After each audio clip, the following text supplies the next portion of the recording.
Well, now to a story you will only see on KRDO News Channel 13. They work all day, nearly every day, fighting or preventing wildfires in Colorado and across the western U.S. But you would never guess where they learned their skills. KRDO News Channel 13's Bart Bedsole takes us into the high country to meet this elite firefighting team from Buena Vista. Keith Lemois is specially trained in felling trees along with first aid and firefighting. This is a priority for Mountain Zone. He's part of a crew of 18, and all 18 are currently housed at the Buena Vista Correctional Complex. Lemois is nearing the end of an 18-month sentence out of Adams County, and he credits this program with changing his life. A lot of guys, when things get tough, they take the easy way out, and that's how we get into trouble.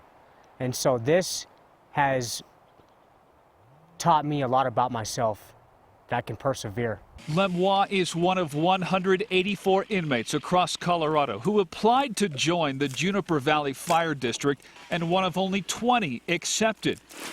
John O'Brien is one of the two crew bosses that lead the squad and says not only is the screening process intense, but all offenders have limited time remaining. Most of these guys are so close to getting out, they're not going to do something to screw it up and then have to start all over again. The Juniper Valley Fire District is one of 3 inmate firefighting teams across the state. They have exactly the same training and certification as any other wildland team. We treat these guys like firefighters because that's the expectation.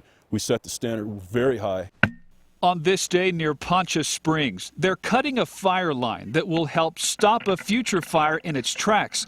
But it's not all mitigation. Hey, that's hot. They assist with prescribed burns and are deployed to the front lines of wildfires across the state and beyond, including this one last year in Montana. The work is dangerous and difficult, and that's the point.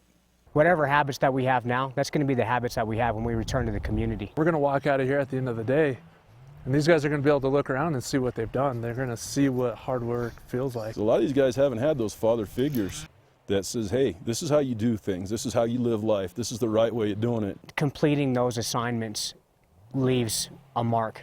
It makes a sense of accomplishment that you can't replace with anything else. We've got a guy on the crew right now that sold drugs all his life, has never done anything physical. And he's working hard. He's like, man, this is all right. And compared to spending another day behind razor wire, on a 1 to 10, it's a 10. You get to get up here into the high country, and I've lived in Colorado my whole life and really never got the opportunities to see this all.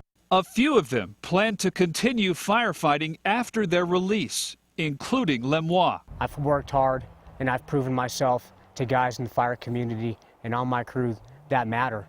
And so when I leave here, that's how this crew will benefit my goals.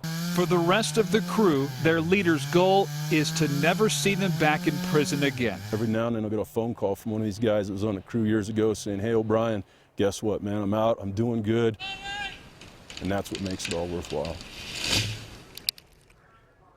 And the firefighting program is totally self-funded because the state charges a fee for the work the crew performs. Inmates get a day off their sentence for each day they work, plus a small wage. And over the life of the program there, not one inmate has ever run off. To read more about the history and requirements of the program and view a slideshow of the crew in action, check out the story on our website. Bart Bedsole, KRDO News Channel 13.